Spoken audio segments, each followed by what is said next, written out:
90.83% மாணவர்கள் தேர்ச்சி அடைந்திருக்கிறார்கள். சென்னையை பொறுத்தவரை 94.44% மாணவர்கள் தேர்ச்சி அடைந்து 23வது இடத்தை சென்னை மாவட்டம் பிடித்திருக்கிறது. அதிக கல்வி கட்டணம் வசூலிக்கும் சென்னை மாவட்டத்தில் 94.44% மாணவர்கள் தேர்ச்சி பெற்று 23வது இடத்தில் தேர்ச்சி விகிதத்தில் இருக்கிறது. தென்காசி மாவட்டத்தை பொறுத்தவரை அங்கே 94.70% மாணவர்களும், தேனி மாவட்டத்தில் 94.43% மாணவர்களும், திருவாரூர் மாவட்டத்தில் 94.35% மாணவர்களும் தேர்ச்சி அடைந்ததாக அறிவிக்கப்பட்டிருக்கிறது. கிருஷ்ணகிரி, தென்காசி, சென்னை, தேனி, திருவாரூர் ஆகிய மாவட்டங்களில் தேர்ச்சி விகிதத்தை பார்த்தோம். இப்போது கடைசிக்கு முந்தைய அந்த 5 மாவட்டங்களின் தேர்ச்சி விகிதத்தை பார்க்கலாம். சேலத்தில் 94.32% தேர்ச்சி மாணவர்கள் தேர்ச்சி அடைந்திருக்கிறார்கள். திருப்பத்தூர் மாவட்டத்தில் 94.31% மாணவர்கள் தேர்ச்சி அடைந்திருக்கிறார்கள். செங்கல்பட்டில் 94.29% மாணவர்கள் தேர்ச்சி அடைந்திருக்கிறார்கள்.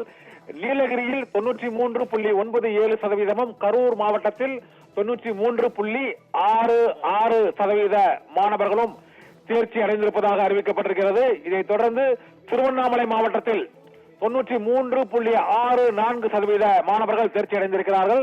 காஞ்சிபுரம் மாவட்டத்தில் 93.27% மாணவர்கள், சென்னையை அடுத்த காஞ்சிபுரத்திலும் தேர்ச்சி விகிதம் குறைந்திருக்கிறது. 93.27% மாணவர்கள் மட்டுமே தேர்ச்சி அடைந்திருக்கிறார்கள். மயிலாடுதுறையில் 93.25%, ராணிப்பேட்டையில் 92.78% பேரும் தேர்ச்சி அடைந்திருக்கிறார்கள். புதுக்கோட்டையில் 92.55% மாணவர்கள் தேர்ச்சி அடைந்திருப்பதாக அறிவிக்கப்பட்டிருக்கிறது. திருவண்ணாமலை, காஞ்சிபுரம், மயிலாடுதுறை, ராணிப்பேட்டை, புதுக்கோட்டை ஆகிய மாவட்டங்களை பார்த்தோம். இதைத் தொடர்ந்து அரசு பள்ளிகளில் இந்த தேர்ச்சி விகிதத்தை பார்த்தோம் என்றால் 91.94%, கவர்மெண்ட் எய்டட் ஸ்கூல், அரசு உதவி பெறும் பள்ளிக்கூடங்களில் தேர்ச்சி விகிதம் 95.71%, தனியார் பள்ளிகளில் தேர்ச்சி விகிதம் அதிகமாக 98.88% அளவுக்கு மாணவர்கள் தேர்ச்சி அடைந்திருக்கிறார்கள். கோ எஜுகேஷன் இருபாலர் பள்ளிகளில் 95.30% மாணவர்கள் தேர்ச்சி அடைந்திருக்கிறார்கள். பெண்கள் மட்டுமே பயிலும் மகளிர் பள்ளிகளில் தேர்ச்சி விகிதம் 96.50% மாணவர்கள் தேர்ச்சி அடைந்திருக்கிறார்கள். இந்த தேர்ச்சி விகிதத்தில் அரசு பள்ளிகளின் தேர்ச்சி விகிதத்தை விட தனியார் பள்ளிகளின் தேர்ச்சி விகிதம் கூடுதலாக இருக்கிறது. இப்போது நாம் பார்ப்பது முதல் 5 இடங்களை பிடித்த அந்த பள்ளிக்கூடங்களின் தேர்ச்சி விகிதங்கள்.